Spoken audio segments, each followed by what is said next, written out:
Here are 3 pro tips on how to make the question and answer period of your talk as stellar as you can. The Q&A period after your talk is a place where careers are made or broken. They are a place where the audience can really see your mind unscripted in action.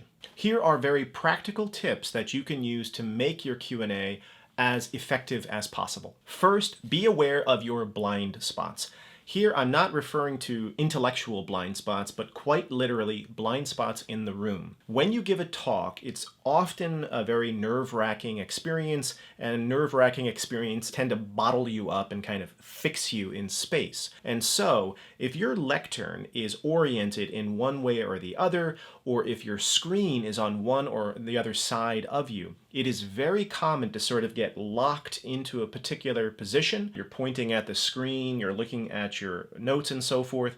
That, when the talk is over and the Q&A period starts, that in essence, everything over here remains a blind spot. So what happens? Well, people raise their hands on this side and they're raising their hands on this side, but you don't see those people. Not because you're ignoring them, but because you've really put down roots in this position. And so even if someone over here has priority, they raise their hands first, you tend to only call on people in a certain area of the room. Be very aware of these kinds of blind spots. And here I'm assuming that you are the one responsible for fielding your own questions.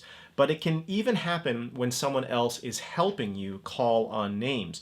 You might notice that they are somehow overlooking or ignoring a different part of the room, right or left, or front row or back row. And you can be the one to try to make sure that, oh, I'm sorry, I think the gentleman in the back there actually had his hand up. And make sure that people get to ask their questions in the order in which they raise their hands. Why? Well, they're human beings, and human beings get really annoyed when they're systematically ignored. And you do not want an audience of people, especially at a job talk, to be annoyed at you for this kind of reason.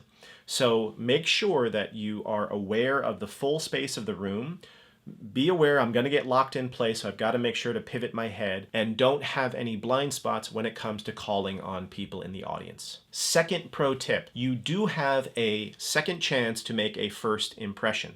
I know that goes against the cliche we all know, that you never get a second chance to make a first impression, but that's not true. Let's say that during the Q&A you call on somebody and they ask you a question, which maybe it's the first question in the Q&A, and you know, the adrenaline is pumping through your body. I remember one time giving a job talk in which I was seriously worried that I was going to pass out when the Q&A started, because I had just given the talk my all. So let's say that that person asks a question and you're just kind of not cognitively up and running yet. Or let's say it's a very complex question that has totally stumped you. Or let's imagine that the question was articulated in a really shitty way, because we have to remember that, again, faculty and postdocs and grad students are human too, and they're not always the most articulate animals. And sometimes they might ask a question that makes sense in their mind, but then you have no idea what the hell they're asking, and so you answer something and, you know, they're not satisfied. Well, what happens if you're not up and running, the question stumps you, or you just didn't understand it and the question you answered is not the one they asked? Well, some people might say, shit, that's gone. You never get a second chance on that one. It's over. Oh well, hopefully you'll do better in the second question and the third. But this isn't true, because something that invariably happens is that when you move on to the next question, or maybe the one after that, some part of your brain is still working on that first one. And chances are your brain will actually say, oh shit, now I know what that person was asking. Or, oh, wait a minute, there's actually a case from my dissertation or my book that would have been a perfect thing for that first person. I can't believe I didn't ask it.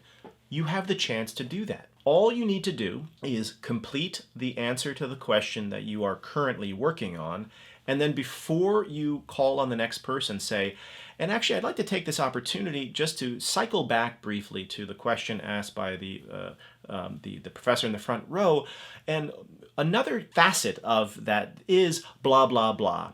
Or a case that actually speaks to this, maybe better than the one I raised at first, is XYZ. There is no rule at all in the world of job talk or presentation Q&As that says you are not allowed to do that. And in fact, the audience and the person who asked the question really appreciates the fact that you came back to them and gave a more substantive answer than you were able to at first.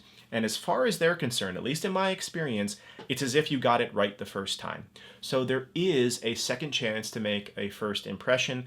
If you realize what you should have answered, find an elegant segue to briefly come back to that person, answer their question, and then go back to calling on people, and don't forget your blind spots. Third pro tip, which is not about the being in the room itself, but about the preparation for a talk. In my experience, too many people, when they are doing mock practice talks, whether it's just a really important presentation or a really important keynote or a job talk, they're in character for the talk, they've got their slides, they're talking whatever, and then the Q&A comes and suddenly they're out of character. And people in the audience get out of character too, and they're like, hey Tom, that thing, I think you should do that. And I'm like, oh Bob, yeah, thanks a lot. And I've totally lost the gravitas that I had just a few seconds earlier. When you are practicing for a talk of any importance and people are helping you do that with a mock talk, stay in character for a mock Q&A. Do not break character,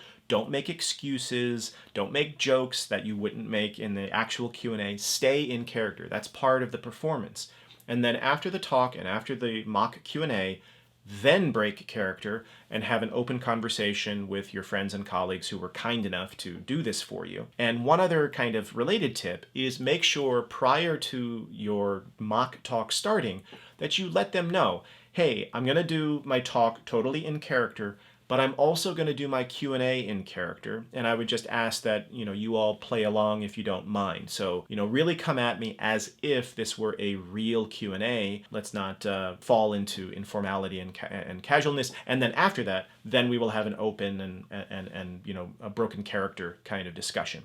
So 3 quick pro tips on how you can make the question and answer period as stellar as possible, because the Q&A period are where jobs are won or lost, and really where careers are really launched, I would say. If you enjoyed this video, please give it a like, leave a comment below if you have any tips of your own to share, and please subscribe to the channel. I will see you in the next video.